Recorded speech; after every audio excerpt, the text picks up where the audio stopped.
संस्कृत की इस कक्षा में आप सबका स्वागत है। आज हम पाठ 11 का अभ्यास कार्य करने जा रहे हैं। इसमें आप देखेंगे पहले प्रश्न में हमसे पूछा गया है कि नीचे लिखे हुए जो वाक्य हैं वे सही हैं या गलत हैं। शुद्धानि अशुद्धानि वा वदन्तु लिखन्तु च। जलेन पूरितः घटः शब्दम करोति। जलेन तृतीय का एक वचन अर्थात जल से पूरितः भरा हुआ घटः घड़ा शब्दम शब्द मने आवाज करोति करता है, तो गलत है। कौन आवाज करता है? अधजल गगरी छलकत जाए, जो आधा भरा हुआ होता है, तो ये है अशुद्धम। गतः कालः पुनः न आगच्छति। जो समय बीत गया, गता मने बीत गया, कालः समय पुनः दोबारा से न आगच्छति नहीं आता है, तो बिल्कुल सही बात है। समय एक बार गया तो गया, वो लौट के नहीं आता। वयम आजीवनम, हम पूरा जीवन या संपूर्ण जीवन, समर्थाः संपन्नाच, समर्थ और संपन्न भवेम होवे, जो कि सही बात है। ये कामना की गई है, हमने पाठ में भी पढ़ा। जरूरी नहीं ऐसा होवे, परंतु कामना करना चाहिए, कामना करनी चाहिए। वयम एकम, हम एक ही परिवार को आर्यम कुर्याम, आर्य बनाएं, जो कि गलत है। अशुद्धम लिखेंगे हम, क्योंकि समस्त संसार को आर्य बनाना चाहिए। हमने पाठ में पढ़ा कृण्वन्तो विश्वम आर्यम। सज्जनाः कार्यं संपूर्णं कुर्वन्ति, सज्जन लोग कार्य को पूरा करते हैं, बिल्कुल सही बात है, इसलिए हमने शुद्धम। मनुष्य से जीवने केवलम सुखम एव भवति, मनुष्य के जीवन में केवल सुख ही होता है, जो कि गलत है, तो लिखेंगे हम अशुद्धम, क्योंकि सुख ही नहीं होता, दुख भी होता है। अब आगे है मंजूषायाः उचितम विपरीत पदम चित्वा लिखन्तु। मंजूषा से हमने उचित जो विपरीत पद है उसको चुनना है और उसको लिखना है। ठीक है, तो हमारे पास यहाँ कुछ शब्द दिए गए हैं, उनको देखते हैं। विपरीत पद, अब देखते हैं विपरीत पद कौन कौन से यहाँ पर। पहला है हमारे पास, फर्स्ट देखेंगे हम, लिखा है नूनम। ठीक है, नूनम का अर्थ हो गया निश्चय से ही, जो उल्टा पद लेना हमने। नूनम का अर्थ क्या होता है? निश्चय से ही, परंतु इसका उल्टा क्या हो जाएगा? अनिश्चय माने अनिश्चितम। तो हम क्या लिखेंगे फर्स्ट में? अनिश्चितम। मैंने लिखा नहीं है, इसलिए नहीं लिखा क्योंकि सामने दिया हुआ, तो आप यहीं से नोट करेंगे इसको। मौनम, मौनम होता है कुछ नहीं बोलना, चुप रहना, तो इसका उल्टा क्या हो गया? संभाषणम। क्या हो गया? संभाषणम। दूसरा है हमारे पास आर्यम। आर्यम माने श्रेष्ठ लोग, सज्जन व्यक्ति, तो उसका उल्टा क्या हो जाता है? अनार्यम माने अनार्य, जो सज्जन नहीं है, दुष्ट हैं, चोर हैं, दस्यु इत्यादि को क्या कहते हैं हम? अनार्य कहते हैं। नोट कर लेंगे साथ साथ। अगला है गतः। गतः माने जो बीत गया है, तो इसका उल्टा क्या हो जाएगा? आगतः माने जो आ गया है, लौट आया है। आयाति माने आता है, इसका उल्टा क्या हो जाएगा? गच्छति अर्थात जाता है। अदीनाः माने दीनहीन ना होना, समृद्ध संपन्न होना, उसको कहते हैं अदीन, तो इसका उल्टा क्या हो जाएगा? दीनाः अर्थात दीनहीन। अब उसी प्रकार अगला है तीसरा, मंजूषायाः उचितम पर्यायपदम चित्वा लिखन्तु। मंजूषा से उचित पर्यायवाची पद चुन करके लिखें। तो पर्यायवाची पद है इसमें दिए हुए, देखो पहला क्या है? घोषम। घोषम का अर्थ होता है आवाज करना। ठीक है, तो इसका पर्यायवाची क्या दे रखा है यहाँ पे? नादम, महलंत है। दूसरा है जलम। तो जलम किसको कहते हैं? पानी को। इसके पर्यायवाची होते हैं पय, तोय। ठीक है, तो यहाँ पे हमने लिख दिया पयः। ठीक है, नोट करते रहेंगे। अब अगला है घटः। घटा माने घड़ा, तो इसका पर्यायवाची क्या होता है? कुंभः। अगला है शरदः। तो शरदः क्या होता है? 100 वर्ष तक, यानी कि श्रद्धा का मतलब हो गया यहाँ पे वर्षम। श्रद्धा का अर्थ आ गया वर्षम। सुकृतिनः, सुकृतिनः होता है सज्जनों को कहते हैं, तो पहले पे दे रखा है फर्स्ट पे सज्जनाः। अगला है कालः। काला का मतलब होता है समय माने टाइम। ठीक है, तो इनको आप यहाँ लिख लेंगे, पर्यायवाची पदों को, इन सबको। अगला आगे दिया हमारे पास कि इन प्रश्नों के उत्तर जो हैं आपने एक पद में बोलने हैं और लिखने हैं, माने वन वर्ड आंसर है ये। गुण से महत्व का जानाति। गुण का महत्व कौन जानता है? तो गुणी व्यक्ति जानता है, इसलिए लिखा है यहाँ पे गुणी। एकेन बिंदुना कह पूरिता भवति। एक एक बूंद से क्या भरता है? तो उत्तर लिखा है घटः अर्थात घड़ा। तो अगला प्रश्न हमारे पास दिए गए है, अदीना भूत्वा वयम कति वर्षाणि जीवेम। अधीन होकर के, इनके समृद्ध होकर के हम कितने वर्षों तक जिए? तो यहाँ उत्तर में लिखा हुआ है शतम माने 100 वर्षों तक। वयम संपूर्ण विश्वम कीदृशम करवाम, हम सारे विश्व को कैसा करें? आर्यम अर्थात श्रेष्ठ। गुणी किम जानाति, गुणी क्या जानता है, तो गुणी गुणम जानाति। अगला है गतः कालः अनेव विशेष्य पदम किम, गतः माने बीत गया, ये तो हो गया विशेषण। तो विशेष्य क्या बचा हमारे पास, कालः यानी कि समय। ये थोड़ा स्पष्ट नजर नहीं आ रहा है तो कृपया सुन के अच्छे से लिखिए। पहला शतम, दूसरा आर्यम, तीसरा गुणम, चौथा कालः। एतेषां प्रश्नम् उत्तराणि पूर्णवाक्येन वदन्तु लिखन्तु च। गुणी गुणम कह जानाति कह च ना जानाति, गुण को कौन जानता है और कौन नहीं जानता। तो पहले लिखा है गुणम गुणी जानाति, ठीक है, क्या लिखा है, गुणम गुणी जानाति, कि गुण को केवल गुणी जानता है, निर्गुण च न जानाति, और निर्गुण नहीं जानता है। जिसके अंदर गुण है वही गुणों को समझेगा, निर्गुण जो है वो नहीं समझेगा। घोषम कह करोति, आवाज कौन करता है, तो लिखा है अर्ध पूरिता घटा एव घोषम करोति, यानी कि आधा भरा हुआ घड़ा जो है वही क्या करता है, आवाज करता है। आगे लिखा है ये जनाः निरंतरम प्रयासम कुर्वन्ति ते किम प्राप्स्यन्ति, जो लोग निरंतर प्रयास करते हैं वो क्या प्राप्त करते हैं, तो ये जना निरंतरम प्रयासम कुर्वन्ति ते सफलताम प्राप्स्यन्ति, वे सफलता प्राप्त करते हैं। सुखानि दुखानि च कथम आगच्छन्ति, गच्छन्ति च, सुख दुख कैसे आते हैं और कैसे जाते हैं, तो सुखानि दुखानि च चक्रवत आगच्छन्ति गच्छन्ति च, पहिए के समान आते और जाते रहते हैं। जैसे पहिया घूमता है ना, तो इसी तरह से सुख दुख भी घूमते रहते हैं जीवन में। सज्जनाः किम चिंतयित्वा कार्यं न त्यजन्ति, सज्जन लोग क्या सोचकर काम को नहीं छोड़ते बीच में, तो कार्यं कठिनम अस्ति इति चिंतयित्वा सज्जनाः कार्यं न त्यजन्ति, कि काम कठिन है ऐसा सोच करके वो काम को छोड़ नहीं देते।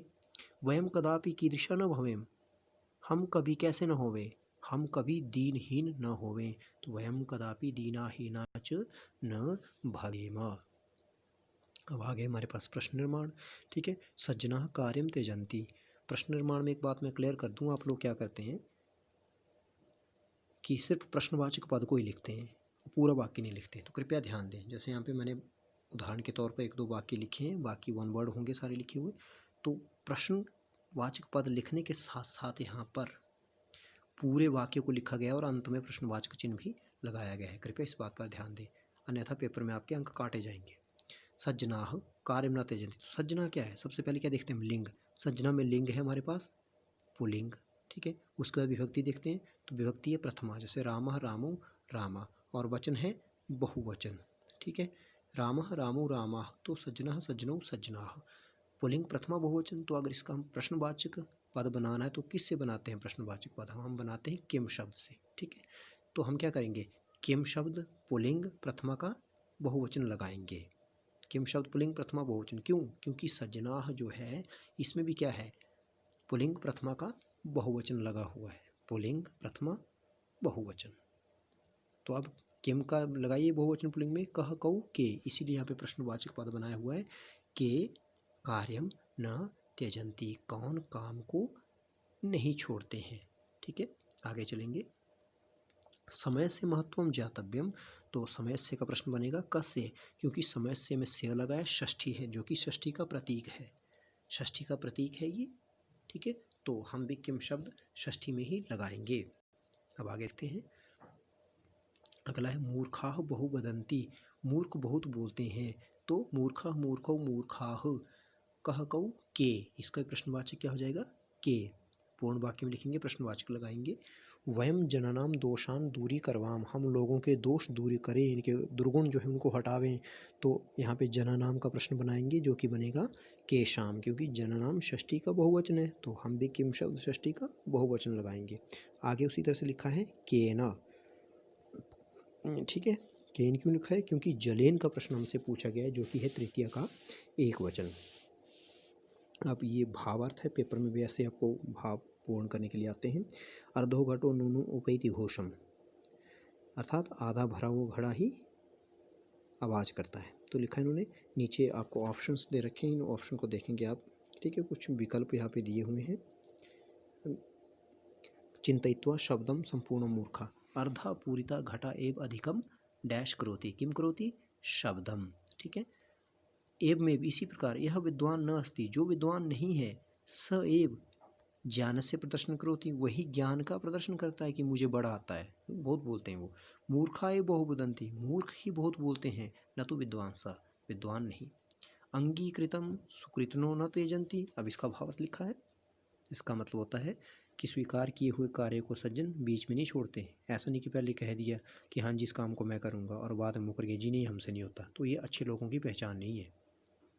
भावार्थ, सज्जनः कार्यं स्वीकृत्य, सज्जन काम को स्वीकार करके डैश कुर्वन्ति, संपूर्णं कुर्वन्ति, कार्यं कठिनम् अस्ति, कार्य कठिन है, इति डैश चिन्तयित्वा कदापि न त्यजन्ति, कभी उसे छोड़ते नहीं हैं। ठीक है, अब मूल्यात्मक प्रश्न है कि इसमें आपने मानव जीवन उपयोगी को या मानव जीवन को सार्थक बनाने के अनेक महत्वपूर्ण वचनों को आपने पढ़ा। अब बोलें कि आप अपने जीवन को सार्थक बनाने के लिए क्या क्या करेंगे। ठीक है, ये आपसे मूल्यात्मक प्रश्न पूछा गया है। गतिविधि के तौर पर आपको ये कहा गया है कि दो में से एक करना है। आपने पाठ में से किसी भी एक सूक्ति को आधार बना करके उसका भाव स्पष्ट करते हुए चार्ट पत्रे निर्माण कुर्वन्तु। ठीक है, चार्ट पत्र पर लिखें उसको और उसका भाव भी लिखें। ये इसमें आपको कार्य दिया हुआ है। अब आगे देखते हैं। अगला हमारे पास इसमें दिया हुआ है उपसर्ग प्रयोग। उपसर्ग भी आपको परीक्षा में पूछे जाते हैं। अब उपसर्ग क्या करना है, अलग करना है। इसको आप पहले अच्छी तरह से पढ़ चुके हैं, पर फिर भी अभ्यास है तो आप इसको करेंगे। निबसंती, निबसंती में क्या है, निधन बसंती। हमारे पास 22 उपसर्ग हैं। ठीक है, जैसे आपने पहले भी नोट किए हुए हैं, प्र, परा, अप, सम, अनु, अब, निस, निर, दुस, दुर, वी, आंग, नी, अधि, अपि, उत, अभि, प्रति, परि, उप। तो इनमें से जो भी दिखेगा उसको अलग करिए। निबसंती, निधन वसंती। फिर है निस्सरति, निस्धन सरति। फिर है प्रहरति, प्रधन हरति। विलपति, विधन लपति। आगे है प्रत्यागच्छन, तो इसमें क्या है, प्रतिधन आगच्छन, यण संधि है। संदिश्यति, समधन दिशति। दुष्कुर्वन्ति, दुष्धन कुर्वन्ति। परिरमति, परिधन रमति। प्रविशति, प्रधन विशति। विकसन्ति, विधन कसन्ति। इनके उपसर्ग क्या क्या है, निबसंती में नी है, निस्सरती में निस, प्रहरती में प्र, विलपति में वि, प्रत्यागच्छन में प्रति, संदिष्टि में सम, दुष्कुर्वन्ति में दुस और परिरमति में परि और प्रविष्टि में प्र, विकसंती में वि उपसर्ग है। अब नीचे जो है कहता है कि उपसर्ग काट के दे रखे ना अलग करके, आप इनको जोड़ करके वाक्य पूरा लिखेंगे। एक उदाहरण के तौर पर मैंने लिख दिए, बाकी आप लिखेंगे। यहाँ पर दे रखा हमारे पास गंगा हिमालयात प्रभवती। ठीक है, तो यहाँ पे इसको जोड़ के मैंने लिखा गंगा हिमालयात प्रभवती। पूरे वाक्य लिखने हैं आपने। प्रधन भवती को हमने जोड़ा तो क्या बन गया, प्रभवती। अगला है परिचरती, जोड़ दो दोनों को, क्या बन गया, परिचरती। सामने लिखा भी है। विधन तरती, जोड़ दो, क्या बन गया, वितरती। प्रतिधन बदती, प्रतिबदती। प्रधन सीदती, प्रसीदती। दुष्धन चरती, दुष्चरती। समधन दिशति, संदिशति। इस प्रकार से आपने इसको क्या करना है, आपने इसको मात्र जोड़ना है। अब आगे देखें इसको। अगला है हमारे पास निधन पतंती, तो जो कि क्या बन जाएगा, निपतंती। समधन भवती, समधन भवंती, तो बन जाएगा संभवंती। और प्रतिधन दिनम तो प्रतिदिनम। आगे है आपने धातु रूप चुनने हैं, माने कर्ता के अनुसार क्रिया लगेगी।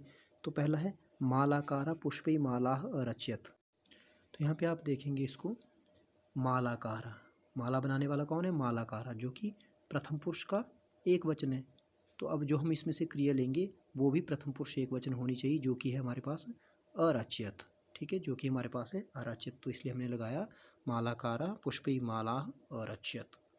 अगला है हमारे पास जनाः सदा सत्यम, आगे खाली छोड़ रखा है वद में कि लोग सदा सत्य बोलें। तो यहाँ पे जनाः जो कि है प्रथमा का बहुवचन, तो हम कर्ता भी क्या लेंगे, प्रथमा का बहुवचन, जो कि हमारे पास है वदेयुः, विधिलिंग लकार का। वृथा इतस्ततः भ्रमणम मह्यम न, कि बेकार में इधर उधर घूमना मुझे अच्छा नहीं लगता है, तो रुच धातु से दिया हुआ यहाँ पे। तो अब क्या है यहाँ पर मह्यम, ये है हमारे पास तृतीय में लिया गया है ये कर्मवाच्य में। तो क्या नहीं शोभा देता है भ्रमण करना, किसे, मुझे। ठीक है, मह्यम ना रोचते चतुर्थी विभक्ति के अर्थ में यहाँ पे दिया गया है। ठीक है, तो मह्यम चतुर्थी की काल लगी, लेकिन क्या नहीं पसंद है उसको, वो बोला गया कि भ्रमण, तो बेकार में इधर उधर घूमना। तो घूमना जो है एक वचन में आ गया, इसलिए हम क्या लगाएंगे क्रिया यहाँ पे, अरोचत। अगला है यूयम शीघ्रम कार्याणि कुरुत, तुम शीघ्र काम करो। अब यूयम क्या है, मध्यम पुरुष का बहुवचन, इसलिए क्या लगेगा हमारे पास, कुरु कुरुतम कुरुत, मध्यम पुरुष का बहुवचन लगेगा। वयम प्रतिदिनम मातरम पितरम गुरुम च वयम, अहम आवाम वयम, उत्तम पुरुष का बहुवचन, तो क्रिया भी क्या लगाएंगे हम, उत्तम पुरुष का बहुवचन, आमी आवह आमह न मामह। अगला है अहम पाठम पठित्वा, आगे लिख धातु देखिए कि मैं पाठ पढ़ के लिखता हूँ, तो अहम क्या है, उत्तम पुरुष का एक वचन, तो क्रिया भी उत्तम पुरुष के एक वचन की लगाओ, लेखिष्यति लेखिष्यता लेखिष्यन्ति, लेखिष्यसि लेखिष्यथा लेखिष्यत लेखिष्यामि, ठीक है। अहम उत्तम पुरुष का एक वचन, तो लेखिष्यामि भी उत्तम पुरुष का एक वचन है। अब आगे चलेंगे, आगे हमारे पास इसमें दे रखा है पुत्रः मातरम पितरम च, आगे क्या है, असेवत, पुत्र जो है माता पिता की सेवा करता है, या पुत्र ने माता पिता की सेवा की, तो यहाँ पर हमने असेवत को क्या किया हुआ है, टिक किया हुआ है। क्यों किया हुआ, क्योंकि सेवा करने वाला कौन है, पुत्र, एक वचन है, तो हमने क्रिया जो लगाई वो भी एक वचन की लगाई, जो कि है असेवत। यूयम वृथा भ्रमणम त्यजेत, मैंने छोड़ दो, तुम बेकार में घूमना छोड़ दो, यूयम मध्यम पुरुष का बहुवचन, तो त्यजेत त्यजेताम त्यजेयु त्यजेह त्यजेतम त्यजेत, बिना हलंत वाला, मध्यम पुरुष का बहुवचन लगेगा यहाँ पर, ठीक है, इसलिए इसको टिक किया हुआ है। अब आगे चलेंगे, ये दोनों, एक असेवत एक त्यजेत। सर्वे शिष्या गुरोह ज्ञानम, सभी शिष्य गुरु से ज्ञान क्या करते हैं, पाते हैं। यहाँ लभ धातु दे रखी प्राप्त करने अर्थ में, तो अलभंत, क्यों, क्योंकि ज्ञान प्राप्त करने वाले कौन है, शिष्याह, बहुवचन में हैं, इसीलिए बहुवचन का रूप लगाया हमने अलभंत। त्वम अधिकम शीतलम जलम माँ, तुम अधिक शीतल जल मत पियो, तो त्वम क्या है, मध्यम पुरुष का एक वचन, तो क्रिया भी लगेगी मध्यम पुरुष का एक वचन, वो भी लोट लकार की, क्यों, क्योंकि वो उसे आदेश दे रहा है, आज्ञा दे रहा है, उसे ऑर्डर दे रहा है, या प्रार्थना कर रहा है कि तुम ज़्यादा अधिक शीतल जल मत पियो, ठीक है, वो फायदेमंद नहीं है तुम्हारे लिए, तो इसलिए यहाँ पे मध्यम पुरुष का एक वचन आएगा। पे उद्यान से दृश्यम पुष्पई, उद्यान का, बगीचे का दृश्य जो है पुष्पों से क्या है, आगे शुभ धातु दे रखी है, सुशोभित हो रहा है, तो क्या सुशोभित हो रहा है, दृश्य, ठीक है, तो दृश्य एक वचन है, तो क्रिया भी एक वचन की लगेगी कि अशोभत, क्या सुशोभित हो रहा है, उद्यान नहीं, उद्यान का दृश्य यहाँ पर बताया हुआ है, तो इसीलिए हम क्या लेंगे, क्रिया भी हम एक वचन की लगाएंगे, जो कि है अशोभत। इस प्रकार से इसका अभ्यास भी आपका संपूर्ण हुआ, आप इसे भी अपनी पुस्तक में नोट कर लें। इति ओम शम।